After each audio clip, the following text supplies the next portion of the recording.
Black and white.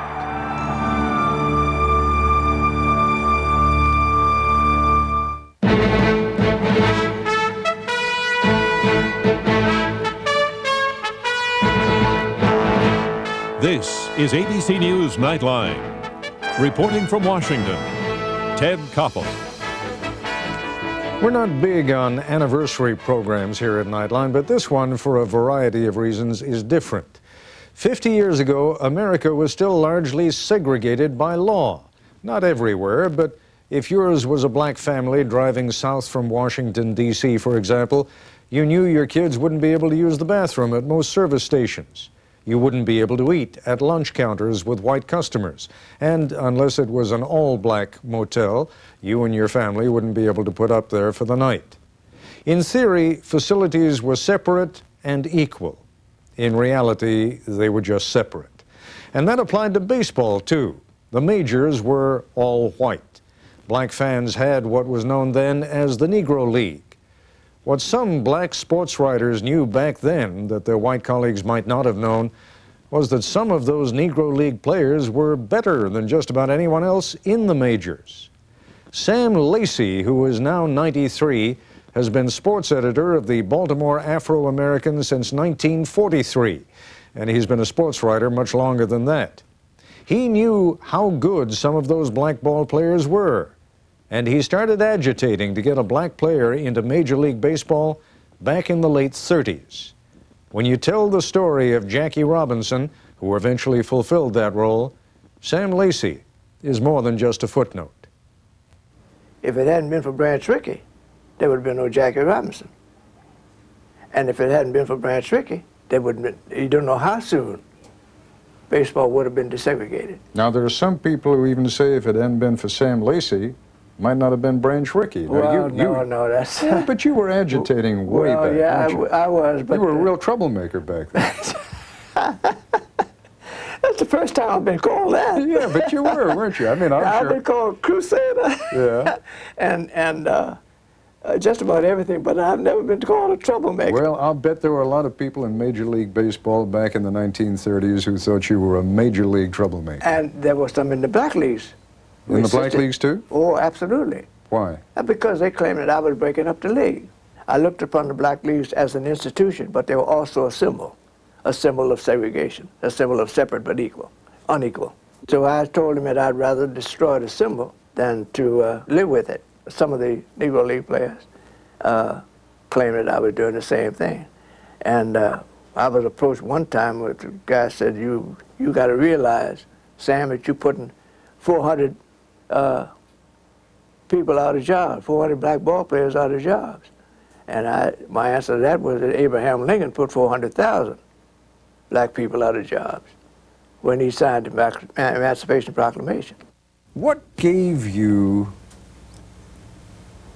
the gall back in the 1930s to start agitating for something that so many people opposed? Black people, white people? When I began covering the Negro Leagues for the old Washington Tribune, I had to realize that there were a lot of these Negro League ball players who are just as good as some better than those players who were coming in to Washington. And that stirred up in me a sort of emotional determination to see what could be done about it. Can you give us a little bit of insight, Sam, into after a game, let's say, you and Jackie would go back to the hotel because you'd have to stay in a different hotel than the rest of the team. Absolutely, right? Yeah. When we played in Cincinnati, we stayed at the Netherlands Plaza Hotel in Cincinnati, but everybody stayed together except that we stayed on the upper floor. They told us that we would be served in our room, gratis. Room service would be granted us, but that we were not to come down into the dining room. And then when we came down, to keep moving through the lobby. Don't stop for conversations or any of that sort of thing. And Jackie would present himself down at the dining room door every morning that we were in Cincinnati and make them turn him away. Then he charged the Dodgers for humiliation. Now, what does that mean, he charged the Well, Dodgers? he made them give him some money for being humiliated. Now, I can't say about the amount. Was there ever a time, I sort of get the impression that you and Jackie Robinson really felt the need to talk about what was going on? I mean, was it just that you both understood it so well there was no need to? Well, just about. There were times when Jackie voiced his frustration, and although he never said it, but I got the hint that he wanted to say, I don't know whether all this is worth it. And at that point, I reminded him of his wife, Rachel. Rachel was a strong supporter of this whole thing, and a wonderful wife for Jackie. And she had told him from the very beginning that now you know what you're getting into, and you should be able to live with it. That is something that has escaped so many people, the fact that the courage and the fortitude of Jackie is reflected in the statistics. He was constantly thrown at least once every game that he played in those early years. A pitcher threw at him, either close to him or knocked him down or brushed back or something. And yet he batted .311 as a career. That is amazing for somebody who was constantly under threat of a thrown ball 80, 90 miles an hour at him, at his head or his arms or his ankles or whatever. The most difficult thing for me would have been not to be able to talk back or hit back, to be able to just take it and not respond. There's no doubt that that is the most difficult thing for any person to do, to withhold. And that also shows the kind of person that Jackie was. He had self-control that he could exercise at any moment, but didn't after those restrictions were. His was a mission, and he wanted to follow through on that mission. He had made a promise that he would do the best he could to pave the way or to open the door. And as I have said, it's no good to open a door if you don't have qualified people to walk through it. When we return, a look back at the 40th anniversary of Jackie Robinson's breakthrough and a Nightline that forever changed the world of Major League Baseball. In a moment.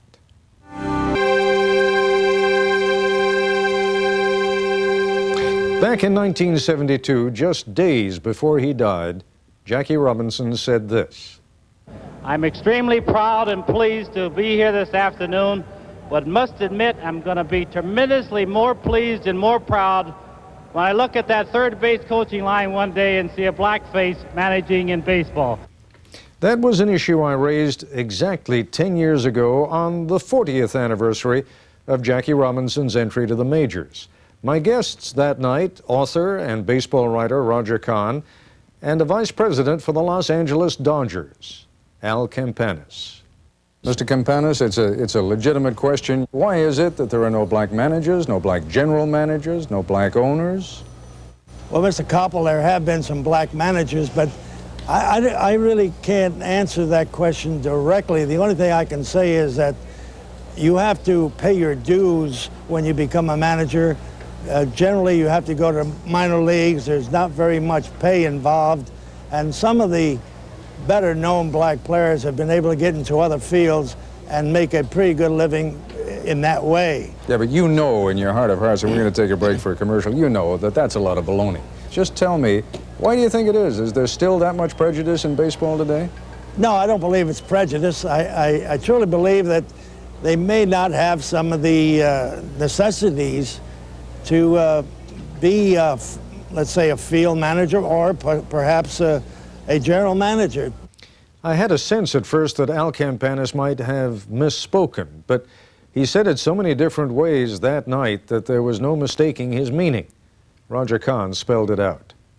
Al Campanis has been a friend for 40 years, and he doesn't only have my respect. The Dodger record tells us what kind of a baseball man he is, but let's say what it is, that there is a sense that the black can work in the field.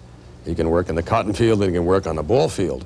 But ask a black to use his brain, run a team, plan, a team. Oh my goodness, you're talking about real integration there. Roger Kahn and I spoke again a few days ago. On my own, I went down to Vero Beach to talk to Peter O'Malley, and he refused to see me. He sent his deputy, Fred Clare, now the general manager of the Dodgers, and Clare met me in the press room and said, well, Peter doesn't want to see you. And I said, what did you expect me to say when your general manager has said such an outrageous series of things? He said, well, we expected you to say this. Come on, Al, it's me you're talking to. I know you don't really mean those things. Did you ever talk to Al Campanis in the years since that program? I never have, Ted, no. He just disappeared. The Dodgers first said a strange thing. They said, we're in the forefront of the fight for racial equality. We have a black scout. They didn't mention they had 38 white ones. And they initially said they were going to defend Campanis, and then they dropped him.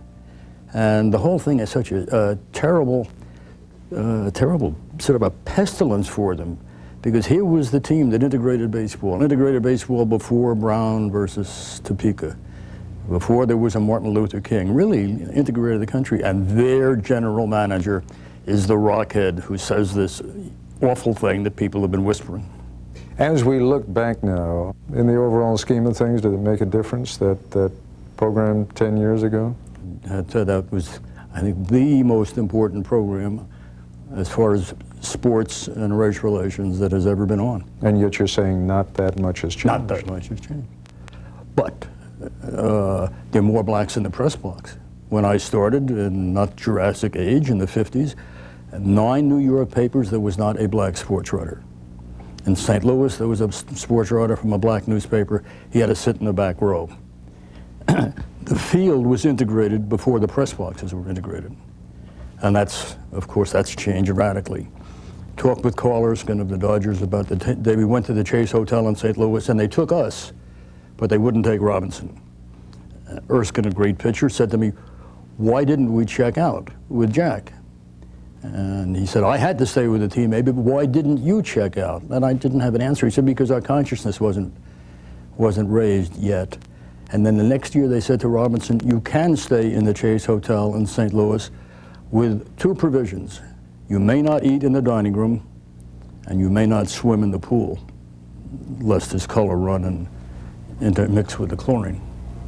Yeah, heroism is a rare commodity, isn't it? Yeah, he was that. He was that, and most of us are not. Well, I remember very near the end of his life, I said, how are you? He'd had diabetes and high blood pressure. His vision was pretty bad. He said, well, Raj, I'm not too bad for an old man going blind.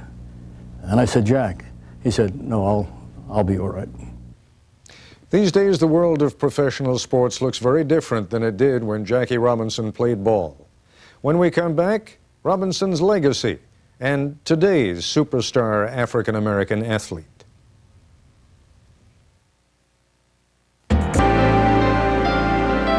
Frank Thomas, the power-hitting first baseman for the Chicago White Sox, is one of baseball's biggest stars today. But does he think a lot about what Jackie Robinson means to this generation of black athletes? There have been surveys done a few years ago. Not that many players really knew what Jackie Robinson meant to them, what he had done for them. Is it something that you think about at all? Not really. You know, I got to be honest. I guess I'm more from the new age. Didn't know much about the history and that part of things. That is the sort of comment that really saddens Washington Post sports columnist Michael Wilbon. Why is it, do you think, that so many young black ball players today don't realize whose shoulders they're standing on? And I'm always astonished to find Jackie Robinson, yeah, sort of that guy off in the distant past. They don't know what year, they don't know what team, they don't know what field, they don't know that he was in the minors, they don't know that he had to sign, they don't know that he wasn't the best ball player, but he was the best person for the quote-unquote experiment. They don't know any of it. And I mean guys who are 10 years younger than me. I don't know what happened. The easy answer is money. That there's so much money that you just decide you're not going to deal with whatever went on before you. You don't have to. There's nobody telling you. And I think it's a problem with history, and I think it probably is not just sports or baseball. It is societal, and we're seeing it right now because we're talking about this particular thing about Jackie Robinson and who remembers him and who's into this. How could baseball players not know who Curt Flood is? I mean, Curt Flood made every shoe contract and $5 million bonus possible, and these guys could care less who Curt Flood is. So I think, again, it has to do with history, period. I mean, kids now don't know Julius Erving play. They come up to Julius Erving and they ask him for autographs because he's a broadcaster. I mean, society's instant now. If you didn't do it day before yesterday, you didn't exist. Listen, Joe DiMaggio sells Mr. Coffee, right? So I think they have no idea whose shoulders they're standing on, none, and they don't care. The worst part is they don't care, because if you try to go in and tell them, I don't have time for that. That's yesterday. And that's the real disturbing part. They have no interest in figuring out how it is they got there. Maybe, I mean, I happen to agree with you, but maybe that's a good sign. Maybe it just means that we have come far enough along that worrying about things like racial equality are not, you know, not number 1, 2, or 3 on their list of most important aspects of their lives. 50 years ago, they wouldn't have had the luxury of ignoring it. No, they wouldn't have. But the thing is, now they'll talk about some symptoms of something and not know where this started. I mean, they can look at, the danger is they can look at a show like the Al Campanis show, and they have no framework. There's no context for them. And so now you have sort of, you will still have a rage at a result, but you have no idea where it comes from, what the origin is, what its roots are. And I call it sort of an empty rage, because there's a rage, but they don't know what they're raging against. They don't know what they're being angry about, and that's problematic. Just to be angry for the hell of it, what's the use in that? And not knowing about what happened, you know, a generation ago is how you get that sort of emptiness and that sort of just wasted anger, I think. You write about sports now. What still remains to be done in Major League Baseball as far as the racial issue is concerned? Well, clearly, we're not talking about necessarily on field now. We're talking about, again, the front office jobs, and I don't think we're just talking about general managers and the things that are close to baseball, the jobs that you have to be a baseball player usually on that track. I don't think we're talking about that necessarily. We're talking about public relations professionals, marketing professionals, just all of the people who work in a Major League Baseball capacity with Is there a team. still a barrier, Michael? Absolutely. I mean, I know public relations professionals who have worked at the highest levels of other industries, and they want to get into sports, and they have a difficult time. They have Because? Are they told? I have had owners, and since there are no black owners, clearly white owners, tell me that their season ticket holders would be, you know, leery of this or would be afraid of this. And as they were telling me this, it was sort of there was a fear. I mean, there was an ignorance about it. And it really was astonishing. I'm talking about the mid-'80s when I covered baseball, when I was on the Major League Baseball beat. And it was just astonishing. And I'm like, well, how do you tell somebody? And it's subtle. Nobody says, I'm not going to hire you because you are black. It doesn't happen that way. There's just a weeding out process, a silent one usually. Is there anybody today in Major League Baseball, and forget about whether they'd be incautious enough to do it, still thinking the way that Al Campanis spoke 10 years ago? Absolutely, and more than one. And I feel that. Do I have proof of it? No. I mean, can we elicit those comments again from somebody? Probably. But it absolutely exists. And I feel a little bad pinning it only on owners. It exists in the press box. It exists in all capacities of sports. I mean, there are people who think that I didn't have the quote-unquote necessities to be a columnist. And they wonder, well, this must be an affirmative action hire. And you say, wait a minute. I mean, I went to this school. I did these things. I covered these beats. I won these awards. Why am I an affirmative action hire? And you find yourself in this position all the time. Now, we shine a light on sports, on professional sports, and so we can see it with baseball. It exists everywhere. I believe there are multiple owners that still have those feelings, and if you could sit down in a private setting, you could get them to admit it. Michael Wilbon, who does a sports column for the Washington Post. I'll be back in a moment. Our report for tonight. I'm Ted Koppel in Washington. For all of us here at ABC News, good night.